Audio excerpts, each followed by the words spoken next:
नमस्कार साथियों, आप देख रहे हैं जीवन एक्सप्रेस न्यूज। आज हम मौजूद है एक ऐसी शख्सियत जो समाज में विवेदारणा फाउंडेशन के द्वारा समाज को जागरूक करने का जो कार्य करते हैं, उनका बड़ा सराहनीय कार्य है। जो हमारे बीच बैठे हुए हैं वो शख्सियत जो भारतीय जनता पार्टी महानगर के जिला उपाध्यक्ष भी हैं, कुंवरपाल मलिक जी।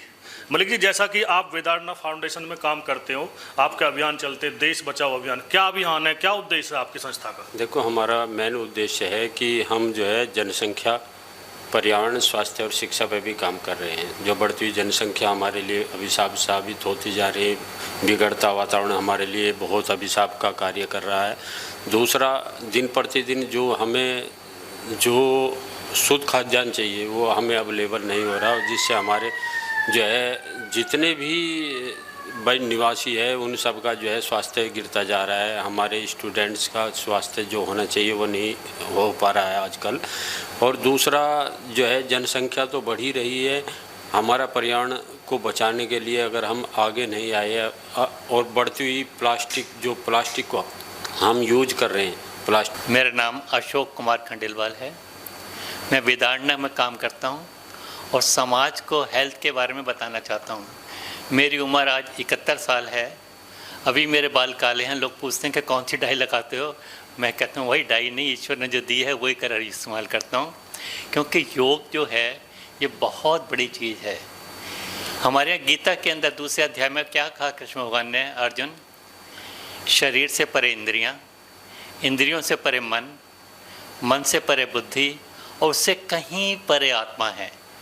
और ये कहने के बाद अगले श्लोक में क्या कह दिया? अर्जुन, ये गुण ज्ञान मैंने सूर्य को दिया, सूर्य से मनु को मिला, मनु से ईश्वांकु को मिला।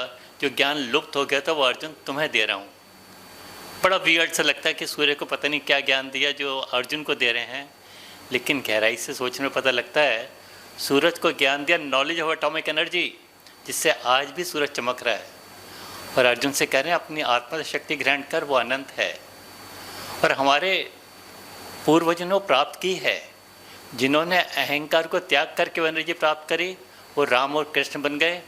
जिन्होंने अहंकार के साथ करी वो रावण और कंस बन गए। एनर्जी वहीं से मिली। आत्मा की शक्ति सबके पास है।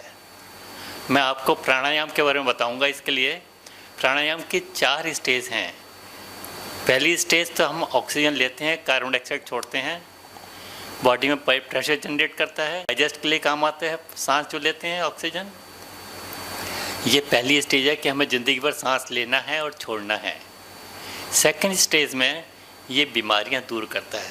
सर, आपका कहना है कि समाज को प्राणायाम, योगा के थ्रू आप मतलब कॉन्सेप्ट करें। योगा जो है वो पूर्ण है अपने आप में। मैं दूसरी स्टेज बताता हूँ ये बीमारियां कैसे दूर करता है। संसार की कोई भी 2 वस्तु होती हैं ना, उनकी पोलैरिटी अलग होती है। आप उनको आपस में रगड़ेंगे ना तो उनमें से चार्ज ट्रांसफ़र हो जाता है, पोलैरिटी डिफरेंट होने की वजह से। गुब्बारे को सर पर रगड़ते हैं, बाल खड़े हो जाते हैं। आप केवल गाड़ी से उतरते हैं तो उतरते करंट लगता है। कहाँ से करंट आया? हवा के फ्रिक्शन से स्टैटिक चार्ज बना।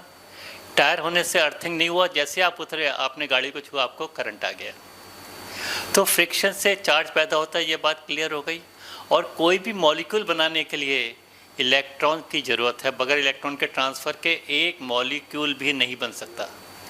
तो प्राणायाम में हमने न्यूरॉन्स को एक्टिवेट करते हैं और फ्रिक्शन से चार्ज पैदा करते हैं, तो रॉ मटेरियल मिल गया, न्यूरॉन्स एक्टिवेट हो गए, तो जो बॉडी को केमिकल से रिक्वायरमेंट है उनका फॉर्मेशन अपने आप बढ़ जाता है और वो हमें क्योर करता है। ये बेसिक फंडा है प्राणायाम का। ये प्योर हो जाती है तो ये हमारे को आत्मा की शक्तियों से जोड़ता है, जिसका मैंने आपको अभी बताया कि आत्मा में एटॉमिक एनर्जी की शक्ति है जो कि हमारे यहाँ प्राप्त की गई। और जब हम अहंकार त्याग करके करते हैं तो हम विष्णु के अंदर से जुड़ जाते हैं जो राम और कृष्ण ने प्राप्त करी। तो ये चौथी स्टेज है। देखो, जो हमारे पास में आज 2.4% जो है आबादी क्षेत्र है, 2.8% जो है वन क्षेत्र है। और आज हमारे पास में जो पीने योग्य पानी है वो 4% है पूरे वर्ल्ड का।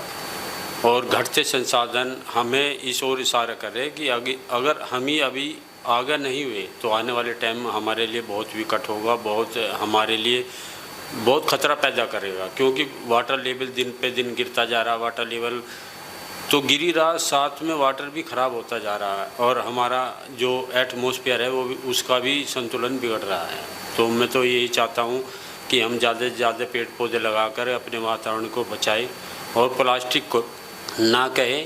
जितने भी बोतल बंद जितना पानी हम आज पी रहे हैं, मैं उनके लिए भी रिक्वेस्ट करूँगा कि वो ज़्यादा यूज न करें। अपने जितने भी पहले हमारे यहाँ जितने मिट्टी के बर्तन यूज होते थे उतने ही अच्छा था, हमारे स्वास्थ्य के लिए बहुत लाभदायक। शिक्षा के लिए और क्या नई चीज़ होती है? शिक्षा के लिए जो हमारा दिन पर दिन शिक्षा का ग्राफ गिरता जा रहा, इसमें देखो जो मैं अभी माननीय मुख्यमंत्री श्री दिनेश जी से भी मेरी बात हुई थी। हमारी उनके सामने मैं क्वेश्चन रखा था कि हमारा जो शिक्षा पद्धति है गिर रही है अभी, ताकि हमें जो प्राइवेट स्कूल को ज़्यादा बढ़ावा न देके जो हमारे सरकारी स्कूल थे आज भी बहुत जर्जर हालत में है। क्यों? आज स्कूल तो छोड़ो, आप जो हॉस्पिटल थे हमारे जो सरकारी, उस पर ध्यान नहीं दे रही गवर्नमेंट, और जो प्राइवेट स्कूल जो हॉस्पिटल है वो दिन पर दिन जो है बढ़ते जा रहे।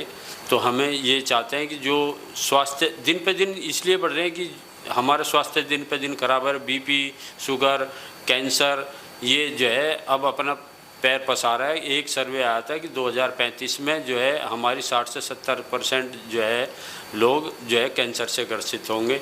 इसलिए मैं चाहता हूँ, देखो जब तक हम जागरूक नहीं होंगे, लोगों को जागरूक नहीं करेंगे, तब ये स्थिति का हमें सामना करना पड़ेगा। आप देख रहे हैं GVN express news. Cameraman Devinder Singh के साथ मैं प्रदीप शर्मा, ग्रेटर नोएडा।